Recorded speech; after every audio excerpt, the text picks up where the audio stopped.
Welcome to recipes in my way. இன்றைக்கி நம்ம அருமையான சுவையில் சாதம், சப்பாத்தி, தோசை, ஆப்பம், இடியாப்பம் எல்லாத்துக்கும் பொருத்தமான முட்டை அவியல் தான் செய்ய போகிறோம். இதை எப்படி செய்கிறது, இதுக்கு தேவையான பொருட்கள் என்ன பார்க்கலாம் வாங்க. 4 முட்டை வேக வச்சு 2ஆக கட் பண்ணி வச்சுருக்கேன்.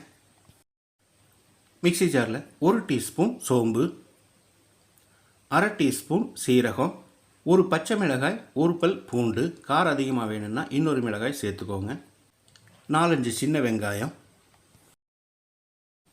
1 கொத்து கருவேப்பிலை,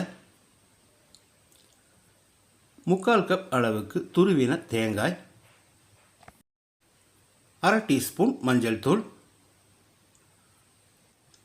கொஞ்சமாக தண்ணி சேர்த்து பேஸ்ட்டாக அரைச்சி எடுத்துக்கலாம். வானலியில் 1 டேபிள் ஸ்பூன் தேங்காய் எண்ணெய், இதுக்கு தேங்காய் எண்ணெய் தான் நல்லாயிருக்கும். 1/4 டீஸ்பூன் கடுகு,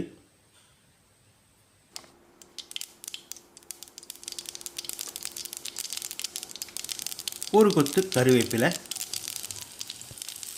2 வரமிளகாயை கிள்ளி போட்டு பிரட்டி விட்டுடலாம்.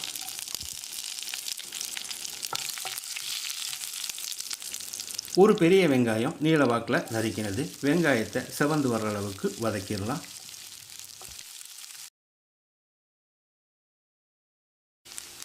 வெங்காயம் இந்த அளவுக்கு வதங்கினது போது மீடியம் சைஸில் ஒரு தக்காளியை நறுக்கி வச்சுருக்கேன், இதை போட்டு வதக்கிடலாம். ரொம்ப மசிகிற அளவுக்கு வதக்க வேண்டியதில்லை.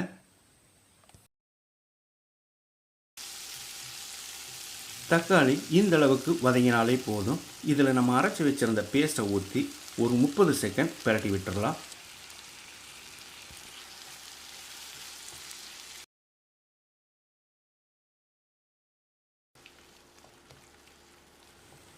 மிக்சி ஜார் அலசி 1 கப் அளவுக்கு தண்ணி சேர்த்துக்கலாம்.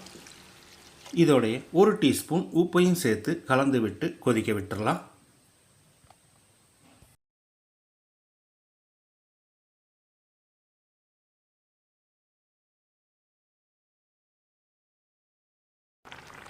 இது நல்லா கொதித்து வந்துடுச்சு. நம்ம வேக வச்சு கட் பண்ணி வச்சுருந்த முட்டையை சேர்த்துடலாம். நான் முட்டையை 2ஆக கட் பண்ணியிருக்கேன், நீங்கள் 4ஆக கட் பண்ணி சேர்க்கிறதா இருந்தாலும் சேர்த்துக்கலாம். இது ஒரு 3-4 நிமிஷம் கொதிக்கட்டும்.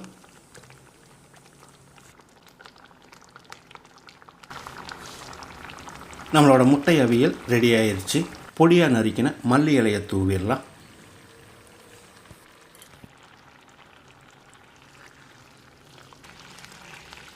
அருமையான சுவையில் முட்டை அவியல் ரெடி ஆயிடுச்சு. ஸ்டவ் ஆஃப் பண்ணிவிட்டு 1 டீஸ்பூன் தேங்காய் எண்ணெய் விட்டு கலந்துடலாம். எல்லா வகையான வெரைட்டி ரைஸுக்கும் பொருத்தமான இந்த முட்டை அவியலை இதே மாதிரி இதே அளவுகளோடு நீங்கள் செய்து பாருங்கள். இந்த வீடியோ பிடிச்சிருந்தால் லைக் பண்ணுங்கள், கமெண்ட் பண்ணுங்கள், ஷேர் பண்ணுங்கள். சப்ஸ்கிரைப் பண்ணாதவங்க சப்ஸ்கிரைப் பண்ணுங்கள், மறக்காமல் பெல் பட்டனை கிளிக் பண்ணுங்கள்.